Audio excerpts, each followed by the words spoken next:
Yo, your Pelicans. 2 games over 500 for the first time since a week before Valentine's Day, February 7th. Let's get into it. Let's talk about it. First took away. That's what that picture one is worth. Welcome here to a special Pelicans Clippers recap here. I'm Chris Connor. Got my dog Ross here with me. Ross, how you feeling, man? Good. Was in the building tonight. That was a fun one, man. That one really felt like those early season games. Great crowd, great atmosphere. Team played great. So things are looking good. Finally, a little bit of optimism. I mean, look, like now we're finally at the stretch to where, we're talking about the final week of the regular season. And this team has won 7 out of 8. They've won 7 out of 8. They have 3 more games left of their final homestand, and then they finish the year at Minnesota. Where are you at, Ross, personally, with this team? Regardless where they finish, where's your mind at currently with the team that you're watching play basketball right now? Well, certainly a lot of confidence. I think I said probably a week ago now, before we left to go on the away trip, you could feel something building. Now, like we said, you were beating up on bad teams, and that's fine. That's what you're supposed to do. But whenever you're coming off of a 2-month and a half rut like we were in, you need to beat up on some bad people. And I thought we went on the road, outside of, let's call it a quarter and a half. I thought you played great. I thought you played great in that Clipper game. I thought the first half against the Warriors might have been the best half you played all year. And then you did what you had to do against the Nuggets. You came home, you did what you had to do against the Clippers. And the Clippers threw it all at you tonight. Make no mistake.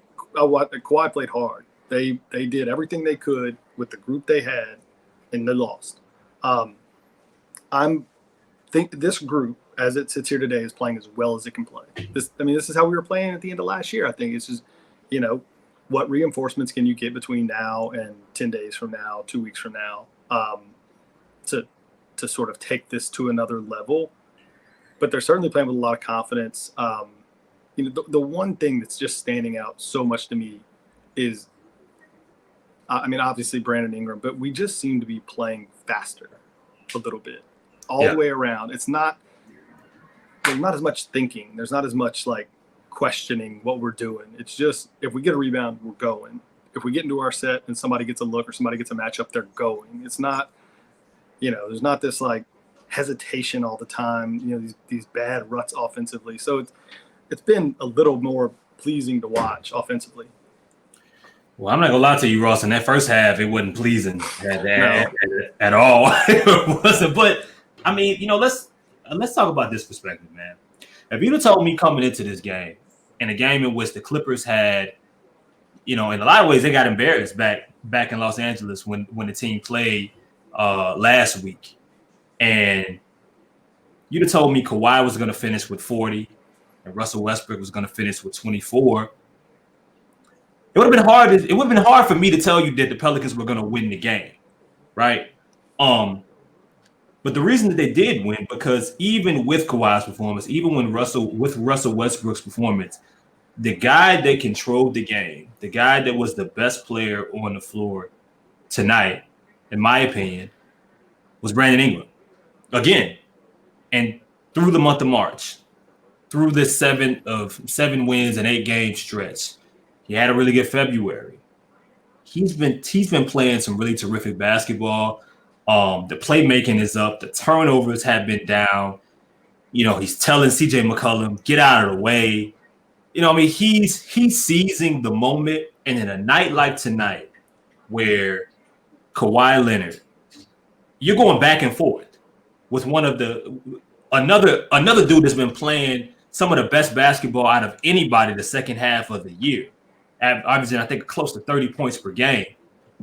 For B.I. to stand up in the way that he did again in this moment in a game you had to win, and they're going against the opponent that you had to beat that were pissed off from the previous game, it says a lot. And brother Ross, he dropped 36 points off free throws, mid ranges, and layups. Is this the best Brandon Ingram you've seen since he's been in the league? Oh yeah, no doubt. There's not a doubt in my mind, and that's comparing it against how he played at this time last year, which was pretty damn impressive. Crazy. And he's even a different animal today than he was last year. I don't think I've ever seen him play with the aggression I think he's playing with right now. I mean, you've seen him go through these streaks where he just won't miss a mid-range shot, and you've seen some other stuff. There's an emphasis with the way he's playing on offense right now. You don't see guys just go at Kawhi. Like, that's just not something that a lot of people do. Yeah, it's just not something that guys do because he's so versatile defensively. He's strong. He's long. I mean, just a really tough guy to say, especially in the mid-range where there are other bodies, there are other hands. Brandon didn't fall. I mean, he didn't waver. Right at him. I mean, we ran our stuff that we've been running against everybody, and he couldn't do anything with Brandon that anybody else. Anybody can get it right now. It don't matter who it is. Anybody can get it. And he was incredible. He was the best player on the court tonight. In the fourth quarter, there was no stopping him. Some of the shots he hit were, he hit some tough shots, and then he hit some shots that were just, you've said it. CJ wanted the ball at one point, and he just said, "Nah, get on out the way." Yeah, get out the way. I got it. And that leads me to, I think, the second most important person of tonight that kind of, that was in the pecking order, the reason the Pelicans won this game. Jonas Valanciunas finished with 23 and 12. You sent a text message in our group chat trying to figure out why at one point in the game he was being subbed out. I believe it was in the fourth quarter because Jonas was playing so well. He was playing well on the boards. He was making last-second shots, whether it was mid-ranges. He hit a big three that I think took the lead for the Pelicans, got them a 2-point lead for the first time in a little bit. He was battling after a slow start, missing some bunnies, very similar to the first Clippers game, except this time he really took control of his game. We got a chance to see a couple blocks. He was dominant on the boards. Talk about the night that Jonas had, because it wasn't like tonight wasn't simply we're dumping the ball down to Jonas and he's taking advantage. It was second chance buckets. It was kind of finding my offense throughout the offense, breakdowns, such and such, and him still keeping up that energy, that motor, and being really important in winning this game against Zubac, Plumlee, and company. Yeah, he had a couple of short rolls tonight, which I thought were a nice little addition. He caught an alley-oop, bro. Right, that's what I'm saying. There was definitely some stuff outside of the traditional, like, throw it down there, see if we can play off of him. He was huge. I thought there were points in the game where he was downright dominant. You said he hit that three, and it kind of made me laugh. I'm on the way home. I brought my 7-year-old daughter tonight who's, like, getting real into basketball. And asked her what her favorite part of the game was, and she said, when the big guy hit that three-pointer from a long way away. And I was like, yeah, I mean, that was a cool play, I guess. I didn't think, favorite thing? Yeah. But it was a huge play, and it, like I said, end of a shot clock. He was huge. I thought especially even more than the points, he was huge on the glass. When I looked and saw he only had 12 rebounds, I was shocked because it felt like 20. Yeah, it felt like there were points in the third and early fourth quarter where if they missed a shot, he was swallowing up rebounds. No tips, no some of the stuff you saw in Golden State with Looney bouncing balls around. He was, if his hands touched it, it was our ball and we were going the other direction. He was huge tonight. And he took an elbow to the face early in that first quarter, and kind of came right back to very next possession, gets a bucket. He's a tough guy, man. I thought he played great tonight. Yeah, man, I was really impressed in the way the Pelicans, got to the paint, the way that they, it seemed like the game plan was to attack the Clippers bigs for the most part. And they got to they were 31 or 35 from the free throw line tonight. You get Trey Murphy at the line 9 for 11, where at this point, if he misses a free throw, it's a surprise. Brandon been on a really good streak from free throw line, 10 for 11. Herb Jones with 7 for 7. That was really big. The overall, just the consistent attack that this team put together, no matter what the Clippers got up early, I think by 9. They started to get some things rolling for themselves offensively. And, you thought, maybe the Pelicans look a little lackadaisical. One team is out here understanding the moment of the game, and other teams kind of just going through the motions. But Pelicans stuck with it, man. And I think being able to slow the game down to different elements and being able to get to the free throw line was huge. And one of those people, the one who went 7 for 7, Herb Jones, was another dude that, man, is on an amazing run. He scored 12 points tonight and only shot the ball 3 times. And I mean, Ross, we play basketball, man. You play 30 minutes, you only get 3 shots. I don't care what your role is on the team. For you to continue to stay motivated, I don't care like what your specialty is, what people want the basketball. Even I have to tell you guys, the worst person on a basketball floor, the person that cannot shoot, that cannot score or dribble, wants the basketball. That's just how it goes. But Herb has been fantastic, whether he's getting the opportunity to attack or not.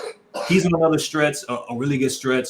I think he's going to make an all NBA defensive team, and I think he deserves it for the way he's been playing. But I'm really impressed in the way he's been playing offensively. That jump shot looks different. It looks more confident. There's some mechanical things that's different from the guy we saw a few weeks ago. We've been talking a lot about Herb Jones here, man. But yeah, man. I mean, look, you already have the toughest assignment of guarding Kawhi Leonard, but to be able to find a way to impact the game in other ways outside of that while being in foul trouble, it loomed large. Yeah, he's I'll be honest, I think you guys saw it before I did early in the season, saying that he needed the ball more, that there was more he could do from a playmaking perspective.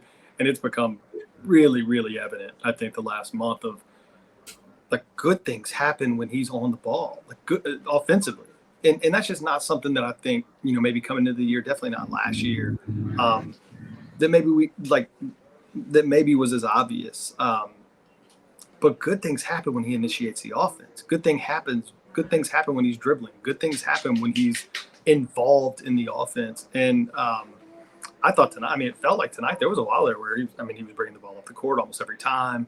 I think it just changes the way we play because he's really smart. He doesn't make silly turnovers. And he's slipperier than you think he is. He's got a little wiggle. He's a pretty good straight line driver. I thought there were a few times he just went, just went at Westbrook's chest, and just with a hard drive. And it's like, I'm just going to go straight into your body, shoot, and make my free throws, and that's that.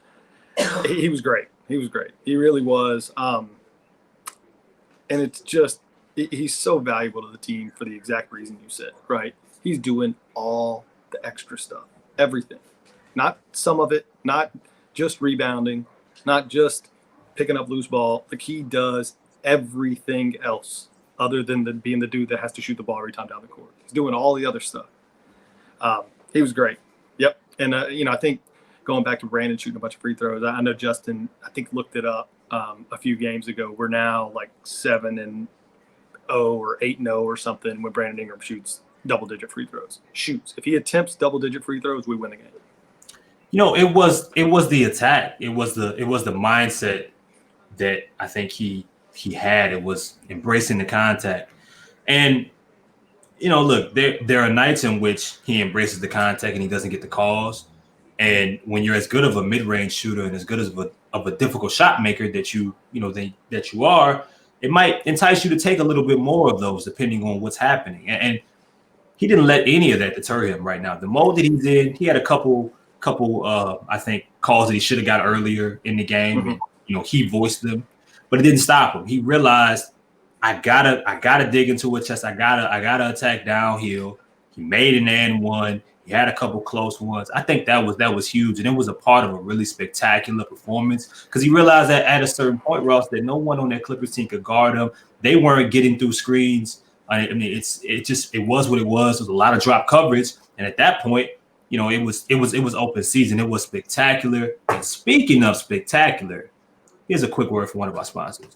Company Burger is the official burger of Pro Pels Talk and Boot Krewe Media. Located at 4600 Ferret Street, Company Burger has been locally owned and operated for 11 years.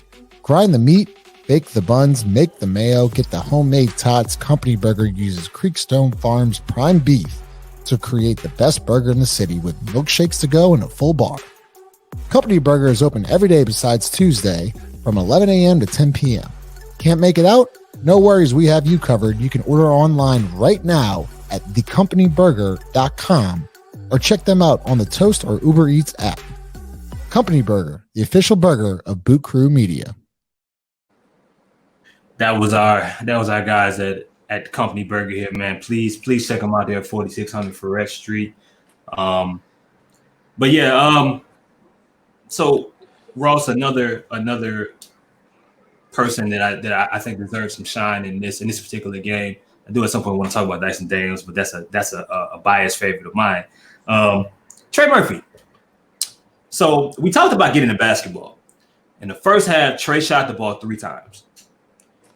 And, he ended the game with 8 shots. So it wasn't like, in a lot of these games, as of recent, he's been getting the opportunities to put the ball up. And you got to give some of that credit to the Clippers. I think they did a good job of closing out and not giving him the same opportunities that he's kind of been used to. That's what good, smart teams, well-coached teams should do. And that's what Trey should get used to in regards to guarding. But he did a really good job of improvising. He did a good job of picking his spots throughout the game. You look up, get to the free throw line, ends up finishing the game with 19. He had a few decent defensive plays, but all in all, he still found a way to impact the game, even if he didn't get the volume of shots that maybe he's been used to off a record-setting month where he, made the most threes for the month of March, or maybe the most threes of any Pelican any month. I don't remember, but regardless, he set a record. He had 2 tonight, but it was still a really solid game in 39 minutes. Yeah, he was out there a lot with us. I mean, especially with Herb in foul trouble, and then we kind of it felt like we went with a pretty short rotation. I thought he was really good again. He's just getting better at understanding that he's not going to be able to just stand 2 or 3 feet behind the 3-point line and wait for shots to come, because there's going to be games where they just don't come. You're going to have to get yourself more involved outside of the offense in some cases. And he's getting a lot smarter about catching and driving, understanding guys are closing out hard. Look, you hit 10 threes against these guys a week and a half ago. Like they were not going to let you just stand out there and beat them again. No way. And so the fact that he got to the free throw line double-digit times. Now, granted, I think a few of those were the end of the game on just fouls. But let's just say he got to the free throw line 7 or 8 times on his own. That's a big number. Like, how many times has Trey gone to the line 8 times in his career?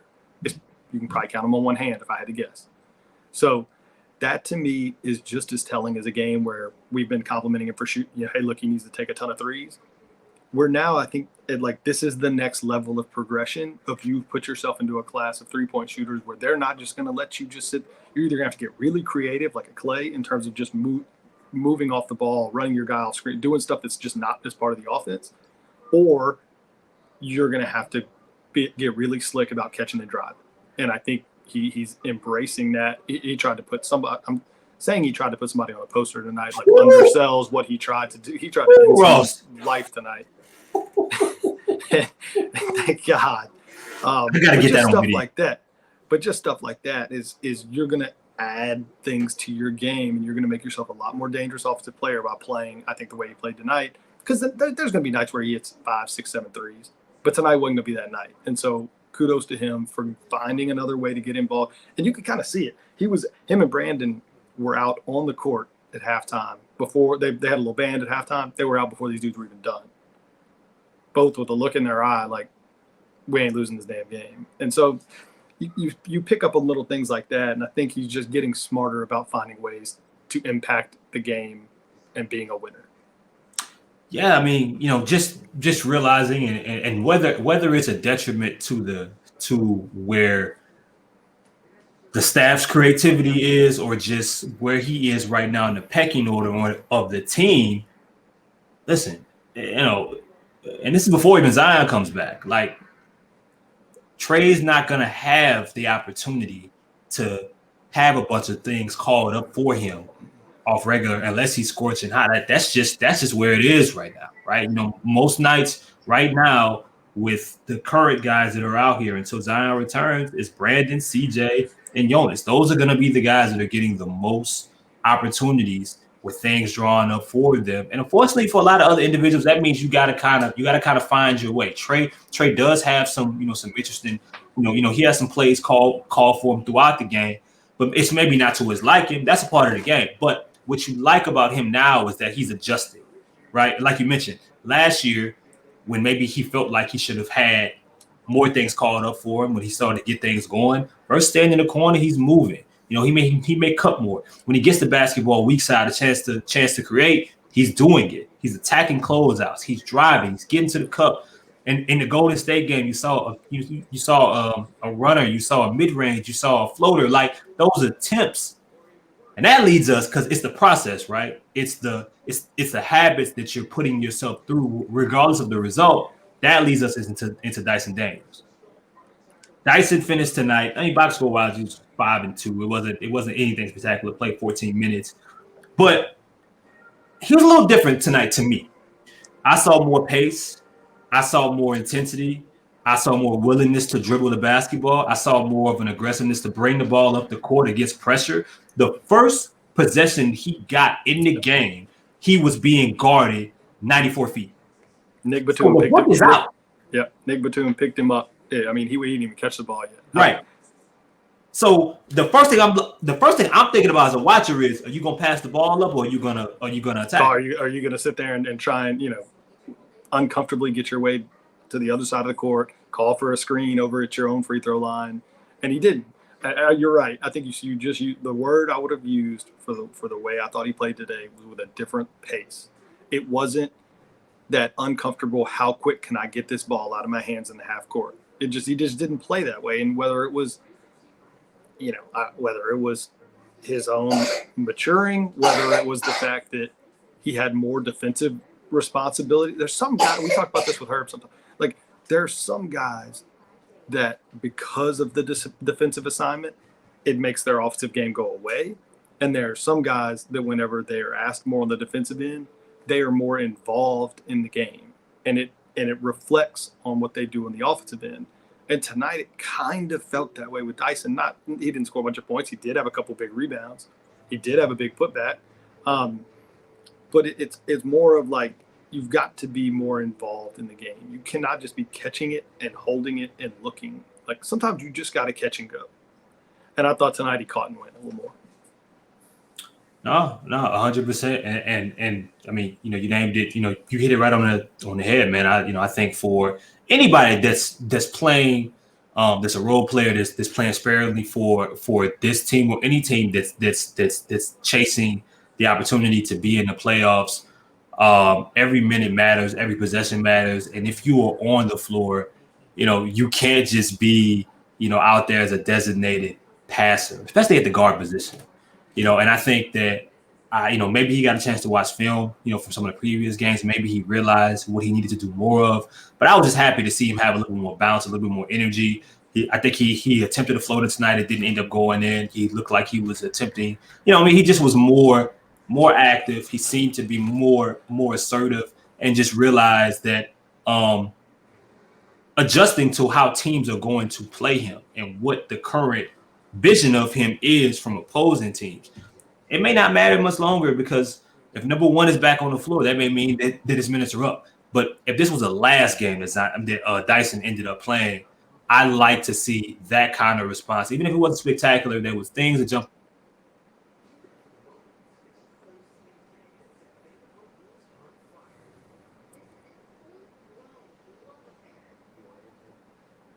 Oh. Yep.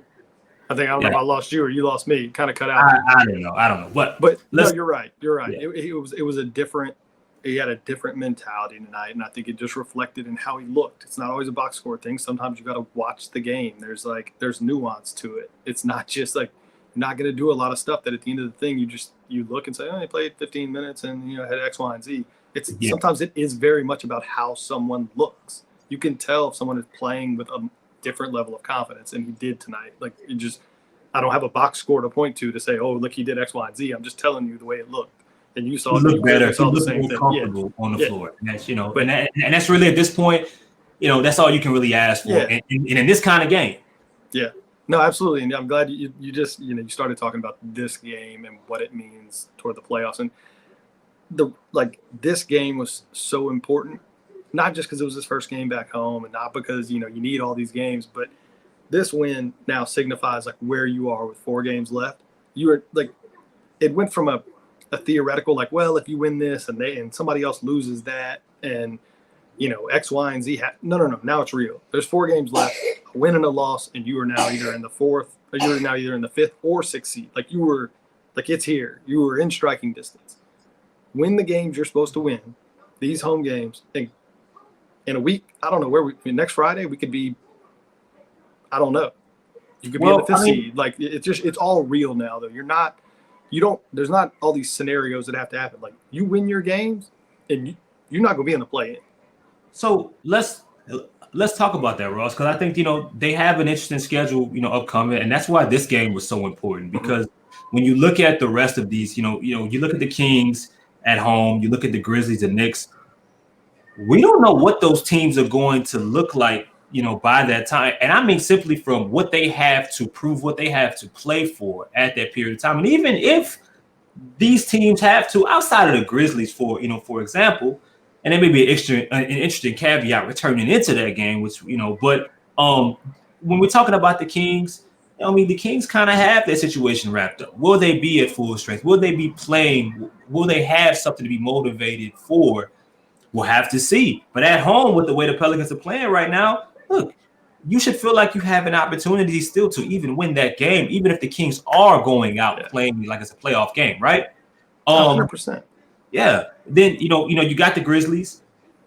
Who knows who's going to be playing for them and how many minutes they're going to be playing. And you got the Knicks, even at current full strength, they don't have Julius Randle. So if you're in a situation where you take care of these games at home, and the last game you have is a road game at Minnesota, I mean, I think, I'm curious what you think, but I think you find a way to go 3-1. I think they have a really good chance of being and probably 6th seed. I think they have an opportunity to put themselves in that situation at worst 7th, win one game at home, and you're in. Yeah. No, I agree. I think you just said it. I think they go. I think they're going to win at least 3 of the next 4. I really think they're going to sweep this whole homestand. I do. I think we're going to win this Kings game for all the reasons you just said.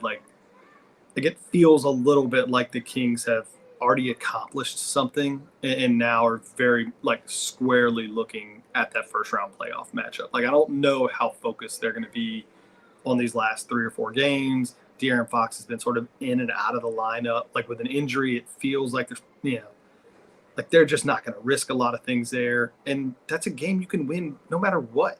The Grizzlies, same thing. A lot of guys been in and out of the lineup. And then the Knicks are have nothing to play for. Their spot is basically secure where they're at. And I hate talking like that because it makes it seem like you still need, we need all of these teams to be short guys. I think we're playing well enough to win all 3 of those games, even if they all roll out their playoff roster and play. I do. I think we're playing well enough right now to just win these games straight up. I don't think we need guys to sit. But I think we'll go 3-1, maybe 4-0. I think we're going to win at least 3 of these games. And that's without talking about the elephant in the room. Zion's probably going to play basketball next week. It's looking like we are inching towards a return. Depending on who you talk to, some people think it's going to be Wednesday against the Grizzlies. Some think it may be Friday against the Knicks. But I'm very interested in what that looks like and how that guy is brought back into what this team is doing. Ross, if you had the keys and you were in charge, no matter what day it is, with a few games left before the regular season, possibly a play-in game or 2 left, but playoff inspirations in mind here in a weird Western Conference, in a lot of ways, a wide open Western Conference still. How would you bring back a Zion, given all the things that have transpired in this year from health, and just everything that is taking place? How would you bring him back in? Would it be a minutes? What kind of minutes restriction would it be? Would he be coming off the bench? Would he be starting? What would be your plan? Yeah, so if he plays a game next week, I would absolutely bring him off the bench. But I'm saying I would bring him off the bench with no minute restriction. No, if he has to come back with a minute restriction, then I don't think he should play. That's just my opinion. Because the last thing you want to find yourself in, because for me, you're using those last, maybe it's only 2 games, but you're very much using those to accomplish 2 things. One, is he healthy? Like, is he at a point with both health and conditioning to be a difference maker, like a true difference maker, more than just like he's always going to be a difference maker, but you know what I mean? Like something close to that guy that he was before he went out. That's 1. 2, you very much have 2 games to evaluate like how you're going to use him in the playoffs. Like because if he comes out and play like the first game, plays 18, 22, 24, 25 minutes and looks great, yeah, he's going back in the starting lineup the next game. And we're going back to what we were doing before. But that's why you kind of can't mess around with it to me. Like the first game, we're coming off the bench and I'm seeing what I got. And if he's tired, you take him out. I'm not saying you go out there and you run a dude in the ground, but you're going to like it's the end of the year. Like, we're running into the playoffs now. Like I got to see what I got. And, part of that is seeing, is this dude going to be able to help me? Because we need another player. Make no mistake. The bench is, there's been some nights where like, thank God Brandon's doing what he's doing. We need another guy. And I need to know if he can be that other guy right now. Not as a trick off the bench. I'm talking about a guy. And you got 2 games to figure it out, probably. Best case scenario, you got 3. A real weapon. And like you mentioned, I don't think at this juncture of the year you have the time to really be experimenting and playing with things and messing up certain rhythms. Right, the way Brandon's playing right now, you can't afford to mess that up. As great as Zion is, as talented as he is, as much as he means to this franchise, Brandon is playing so well. And it's just, basketball is a game about rhythm. It just is. We see it all the time. That's why welcoming back guys, back from injury, or even, guys at the beginning of the year, or welcoming in new talents at the trade deadline, it matters. Chemistry, rhythm, responsibility, all those things. Just know how. The feel for the dudes that you're playing with, it matters, man. It can take a team further than they're supposed to go, and look at the Mavericks, for example, right? You look, they add Kyrie Irving to Luka Doncic, but they trade away some valuable role players that at least one of them right now, I think that they're currently missing, and that team looks broken. It's no way to really manufacture and fix that. If there is, it's not enough time. Mm-hmm. It's not always about talent. They don't have enough time, the Pelicans don't, to really be guessing on how to end up doing it. No. It is a weapon. Zion's the ultimate weapon, and I'm with you, man. Bring him in off the bench, help that second unit. And some of those guys did mix them in. You got to give them minutes with BI and Zion. You do, and I think the thing is, and I kind of part of me hates getting into this whole like, well, should he come off the bench? Like for me, there's absolutely no question in the first game he should come off the bench. Yeah, and you've got to you can't just mess around. Like it's got to be targeted, like because if he comes off the bench, it looks great, right? And he looks great, but you realize like he's not gonna be able to, this isn't a 30-minute thing. Like he just isn't there, right? He's been out for 2 months or whatever. Then that allows you to say, where are our gaps? I think we all know where the gaps are with the second unit. There's one specific lineup that is just cannot score. It doesn't have the players required to get buckets. Like there are very, very important minutes, and it's not insignificant stuff. I'm talking 10 to 16 minutes in a game where it would still very much be like, hey, here you go get us. Like I need buckets here. Brandon, catch a breather. So I'm talking about some CJ, Zion, Trey minutes where we need him to go get buckets if he's anything close to the guy that he was before. Sometimes it's that simple, Ross. You look at the third quarter in that Golden State game. We could talk about this all day in regards to Zion, but in every game, there's moments where it's like, when teams are making runs, but Golden State has, they're different. They're Super Saiyan, historic, avalanches of the type of runs they can put together, in which you have to anticipate it coming. And a guy like Zion that is your he's your joker, right? He's just, no matter what the matchup is, no matter what the circumstance, the situation, the opponent, his traits, his attributes, it overpowers it just by the fact that he's generational. He's nothing that we've really ever seen. I don't care who you are. You got to figure out a way to make that work. But from a team perspective, in this particular situation, winning 7 out of 8, by the time he comes back, could be 8 out of 9, 9 out of 10. got to figure out the best, from a chemistry perspective, how to make that work and make sure everybody's able to, benefit off of it, in hopes that, like, Zion returning just isn't about, making a play-in and going out in 6 games again. No, him returning is about getting out the first round. It simply is. Another word from another one of our sponsors, and then I'll wrap up with Ross and get y'all out of here. This podcast is sponsored by the Birdsall Law Firm, the official injury lawyers of Boot Krewe Media. Birdsall Law Firm is a family practice that has been a staple in the greater New Orleans area since 1963. Specializing in automobile accidents and slip and falls for the past 60 years, you can trust the Birdsall Law Firm to handle your claim professionally while treating you like family in the process. The Birdsall Law Firm is located at 918 Poydras Street near the Superdome. Give them a call today at 504-523-5413 or message them on Instagram if you or someone you know has been involved in an accident.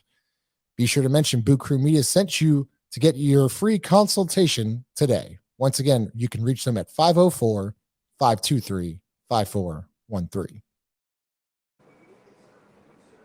I gotta also give a shout out to our guys at DraftKings Sportsbook. If you've been ready for the underdogs, the upsets, the unbelievable action in DraftKings Sportsbook, the biggest tournament of college basketball is still going on right now. San Diego State and Florida Atlantic had a fantastic game tonight. Came down to the final second. Shout out to San Diego State for advancing. But new customers can still bet just $5 on college basketball and get up to $200 in bonus bets instantly. All customers can score a no sweat bet during any of the remaining rounds. Go to that, place in the no sweat bet this weekend, next weekend, get a bonus back up to $10. Download the DraftKings Sportsbook app. You see the code there in the right-hand corner. It's BOOT, BWT, $5 gets you $200 in bonus bets instantly. If you have a gambling problem, please call 1-877-8-HOPE-NY. Text HOPE-NY. If you or someone you know has a gambling problem, crisis counseling and referral service can be accessed by calling 1-800-GAMBLER. Ross, as we wrap up here, we talked about where this team is at right now. I want to know your prediction as we go into this final homestand. I know we talked about records. We talked about who might be returning, the guys that are playing. Where will this Pelicans team? We go to the final week of the regular season for this team. Do or die. Where will this team finish in the Western Conference once we are doing this again next weekend? 6th seed, playing Sacramento first round. And I think Yo, man, I'm not a believer in Sacramento. I'm not a believer yet. I am not. I am not either. That's the dream matchup, I think, all things considered, for this team. That's the Pelicans get right. That's their. Mm-hmm. I'll take Memphis. I'll take Memphis too. I would too. I'm fine with Memphis. Denver would be tough, but I'm okay with that. I personally would not want to see Phoenix, but I don't either. Yeah, I would not. But if you get an opportunity to get Sacramento, I think Sacramento's at the top of that board. But regardless of that, getting into the playoffs without needing play-in games, that was the goal when we did these shows months ago before the season started. That was the goal. If you can do it, you can salvage that. You can get Zion back and get some games under the belt. And you can find a way to not have to play playing games regardless. I think that you found a way to make something. You can count this season a complete success across the board, no matter who you ask, and that's saying a lot through all the things that they've been through. For Ross, for Chris, for Lala, for all the wonderful people at Boot Krewe and Pro Pill, there's another episode here, man. Y'all subscribe, like, comment, tell me what you like, what you don't like. What do you feel about Zion returning? Is this the best basketball Brandon Ingram has been playing? We will holler at y'all for the next game after Tuesday. I think we have a Sunday show tomorrow as well, so tap in. Appreciate y'all as always. We out.